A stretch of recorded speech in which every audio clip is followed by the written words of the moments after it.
கிணற்றுக்கு அடியில் பல கோடி பணங்கள் சிக்கியது. மிக முக்கியமான ஒரு தகவல் ஒன்றை பார்க்க போகிறோம் நண்பர்களே. நம்முடைய தமிழகத்துல இப்படி ஒரு கூத்துனா காண்டம் பாக்கெட்ஸ் தெரியுமா? காண்டம் பாக்கெட்ஸு, அப்புறமா பார்த்தீங்கன்னா ஒரு குவார்டர் பாட்டிலு, ஒரு பிரியாணி பார்சலு, ஒரு கிஃப்ட் பாக்ஸ் மாதிரி ரெடி பண்ணி கொடுக்குறாங்க ஆந்திரால.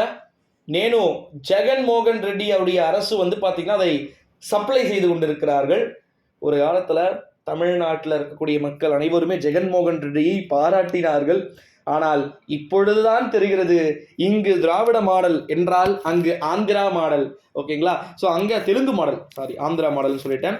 அந்த ஒரு சூழ்நிலையில தான் அங்கே நிறைய விதமான விஷயங்கள் அப்படின்றது நடந்து கொண்டிருக்கக்கூடிய ஒரு வேளையிலே அவர்களுக்கே டஃப் கொடுக்கக்கூடிய வகையில தான் நம்முடைய தமிழ்நாட்டில் இருக்கக்கூடியவர்கள் நிறைய விதமான பிளான்களை போட்டுக்கிட்டு இருக்கிறாங்க அப்படின்னே சொல்லலாம் நண்பர்களே.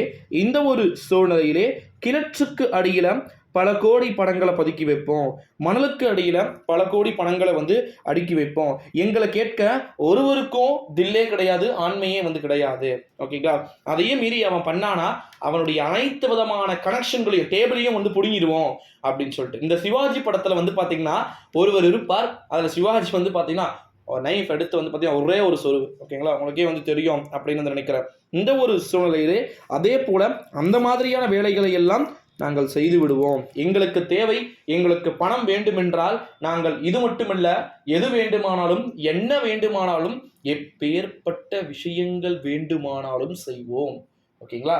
பணம் அப்படின்னா பணம் கூட வாயை திறக்காதுன்னு சும்மா வாங்க சொன்னாங்க. 100% அது உண்மைதானே?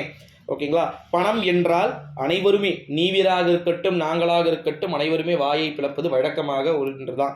ஓகேங்களா நண்பர்களே? இந்த ஒரு சூழ்நிலையிலே கிணற்றுக்கு அடியில பல கோடி பணங்கள் சிக்கி இருக்கிறது, சிக்கி சின்ன பின்னமாக்கி இருக்கிறது அப்படின்னு சொல்லிட்டு ஒரு புறம் தகவல்கள் என்பதெல்லாம் சொல்லி கொண்டு இருக்கக்கூடிய ஒரு வேளையிலே எலெக்ஷன் டைம் நெருங்கும் போது நாங்கள் அதை கண்டிப்பாக ஓப்பன் பண்ணி காமிப்போம்.